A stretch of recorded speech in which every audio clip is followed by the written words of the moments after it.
This is Scott Becker with the Becker Private Equity and Business Podcast. Today's discussion is Google slash Alphabet, and don't bet against Google slash Alphabet. So Alphabet's the holding company name for Google. Google is the cash cow at Alphabet, really 98% of the company, maybe not that much, but pretty much so. So here's the deal. Google's up 5% today. It's down about 9% year to date, but that's better than a lot of the NASDAQ Big Seven stocks. So the fact that it's down 8, 9% year to date, and quite frankly, it's going to make us some of that today, it isn't a bad sign. Now, what's amazing about Google, you would think with all this AI powered search and AI powered analysis, that when you plug something in today, you don't have to go through 30 different Google entries to find what you want. Same with Safari. Rather, something typically summarizes it for you way up front.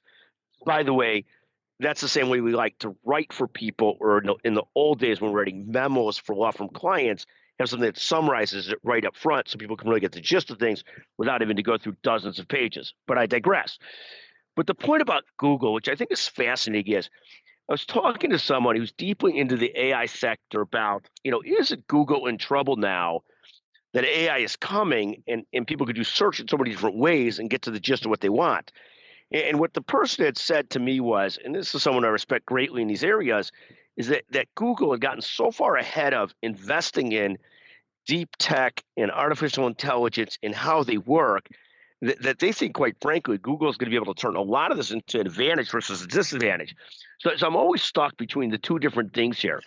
I see on Twitter and X all the time people saying, the days of Google are done, that it's over. They use this, they use this, they use that. Then there are other people that are deeply knowledgeable about the sector saying, no, no, no, no. Google's still very much relevant, very much a leader still, and still magnificent. I don't know what the real answer will end up being. But as I watch Google, it again becomes one of those companies that I think it's hard to bet against coming out on top or doing well. Just fascinating to watch. So that's it. I would love people's thoughts on where they think Google is going to be in 10 years or 5 years. If you're the first person to text me an opinion about Google, 773-766-5322, I'll send you a $100 Amazon gift certificate to thank you for sending your opinion. Thank you for listening to the Becker Private Equity and Business Podcast.